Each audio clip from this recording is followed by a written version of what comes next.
नमस्कार शेतकरी मित्रांनो, मी आपला मित्र राहुल नानासाहेब पुणकर मातीची माया यूट्यूब चॅनलवर आपले सहर्ष स्वागत करीत आहे.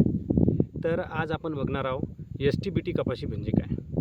ST म्हणजे हर्बिसाईड टॉलरन्स, म्हणजेच की काय की आपण त्या कपाशीवर डायरेक्ट राऊंडअप जरी मारलं तरी ते कपाशी मरणार नाही आणि तण संपूर्णपणे मरून जाईल.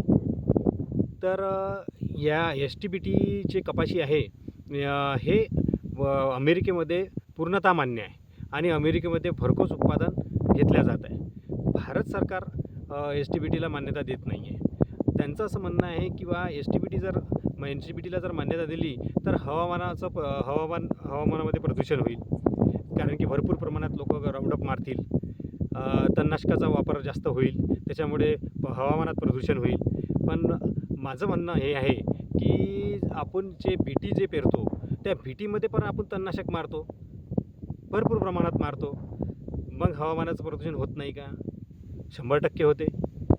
तर माझं असं म्हणणं आहे की गव्हर्मेंटला तुम्ही जेव्हा उद्योगापासून हवामानाचं इतकं प्रदूषण होत असतानासुद्धा तुम्ही उद्योगांना मान्यता देता आणि STBT कपाशी हे शेतकऱ्यांच्या फायद्याची आहे. शेतकऱ्यांना याच्यापासून भरपूर प्रमाणात उत्पादन मिळणार आहे, शेतकऱ्यांचं भलं होणार आहे. तर हे तुम्हाला खूप पता आहे की शेतकरी हा पुढे गेला नाही पाहिजे. आणि मोस्ट ऑफ दिस गोष्ट अशी आहे की जेवढेही राजकारणी आहेत याच्यामधले 70% राजकारणी हे शेतकरी आहेत. शेती करून ज्यांच्या घरी शेती आहे, शेती करूनच ते राजकारणात जातात, राजकारणात मोठे होतात.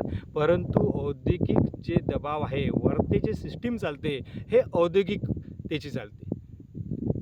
म्हणजे जे व्यापारी वर्ग आहे हा व्यापारी वर्ग दबाव आणते राजकारणात. त्यांच्यामुळे त्यांच्या हिताचे सगळे निर्णय होतात व्यापारी वर्गाचे. पण कास्तकाराचा विषय आला तर कास्तकार फक्त आणि फक्त राजकारणाचं एक टूल आहे.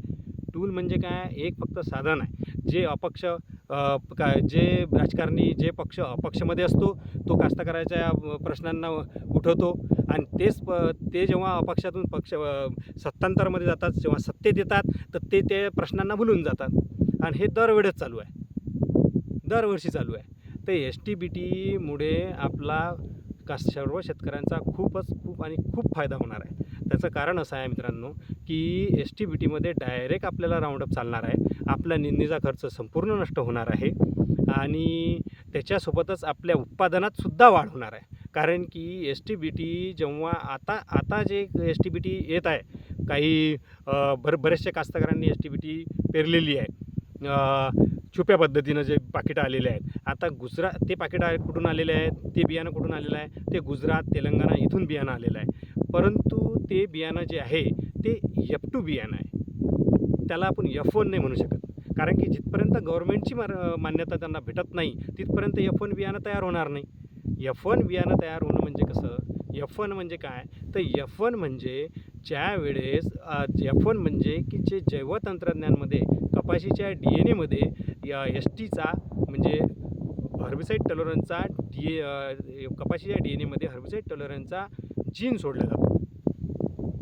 अलग लक्षात. आणि हे सर्व जैवतंत्रज्ञान जे टेक्नॉलॉजी आहे, त्याची एक लॅब असते त्याच्यामध्ये त्याचा वापर होतो. आणि ह्या सर्व लॅब कोणाकडे आहेत? तर जे आपण राशीची न्यू वापरतो किंवा राशी कंपनी, अजित कंपनी, ह्या कंपन्यांकडे ते जैवतंत्रज्ञानच्या लॅब्स आहेत. आता गव्हर्मेंटने STBTला मान्यता दिलेली नाही आहे.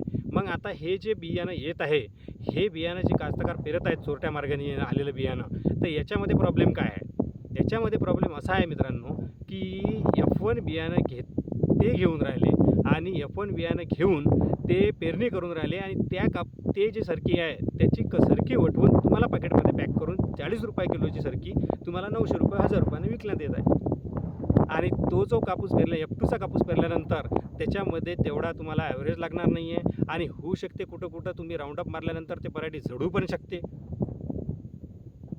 आणि असे पराठी जळण्याचे, राऊंडअप मारल्यानंतर STBT जळण्याचे उदाहरणं आलेलेही आहेत की ते जळत आहे म्हणून. तर जिथपर्यंत गव्हर्मेंट याला मान्यता देत नाही आणि कंपन्या याला जैवतंत्रज्ञानमध्ये तयार करत नाहीत, जसे आता आपल्याला BTची मान्यता आहे, तर आता आपण आपल्या शेतात बघू शकतो, आपण BT पेरलेली आहे. म्हणजे आपली हे राशीची न्यू राशीची न्यू सीड आहे आपलं हे. आता हे F1 सीड आहे आणि या कपाशीला या कपाशीतला जर मी यावर्षी कापूस काढला आणि तो वटवला आणि पुढच्या वर्षी जर पेरला तर मला त्याचं तेवढं उत्पन्न होणार नाही जेवढं यावर्षी मी पाकिटचं बियाणाचं केलं, कारण की ते बियाणं F2 होईल. त्याच्यामुळे काय आहे की तुम्ही STBT जर कपाशी घेत असाल, चोरट्या मार्गाने येणारी जी कपाशी घेत असाल तर ते तुम्ही F1 आहे याची खात्री करूनच घ्या मित्रांनो. कारण की आपल्याला पूर्ण एका वर्षाचं जे पीक आहे या वर्षाचं जे पीक आहे त्याच्यावर आपलं पूर्णच्या पूर्ण अर्थकारण ठरलेलं आहे. अर्थकारण आपलं त्याच्यावर डिपेंड आहे. आपल्या कपाशीच्या पिकावर आपलं अर्थकारण डिपेंड आहे. आपल्याला एका वर्षात जेवढा कापूस होईल त्यावरच आपले सगळी योजना सगळे खर्च हे होतील. आणि जर STBT बियाणं तुम्ही घेतलं चोरट्या मार्गाने आलेलं आणि ते जर पेरलं आणि ते जर F2 निघालं आणि राऊंडअप त्याच्यामध्ये मारल्यानंतर ते जळली पराठी तर मग आपलं पूर्ण वर्ष वाया जाणार आहे मित्रांनो. आणि त्याच्यातल्या ज्यात काय होणार आहे की समजा नुसतं फक्त राऊंडअप न मरणार हे तर होईलच, समजा F2 जर बियाणं आलं तर येतं, पण जे F1मध्ये जे बोंड लागण्याची क्वालिटी आहे, बोंडांची क्वालिटी आहे, बोंडाची साईज आहे, ह्या सर्व गोष्टी तुम्हाला F1 बियाण्यामध्ये भेटतील, F2मध्ये भेटणार नाहीत. तर त्याच्यामुळे कास्तकारांचं नुकसान होऊ शकेल. तर आपल्याला फक्त एकच करायचं आहे की सर्व शेतकऱ्यांनी आपला व्हिडिओ जास्तीत जास्त शेअर करा आणि सरकारने लवकरात लवकर STBT बियाण्याला मान्यता द्यावी. हे आपल्या सर्व शेतकऱ्यांनी एका आवाजी गोष्ट उचलायला पाहिजे की गव्हर्नमेंटनी STBT बियाण्याला लवकरात लवकर मान्यता द्यावी. ठीक आहे, धन्यवाद मित्रांनो. माहिती आवडल्यास शेअर करा, सबस्क्राईब करा, लाईक करा. थँक्यू, धन्यवाद.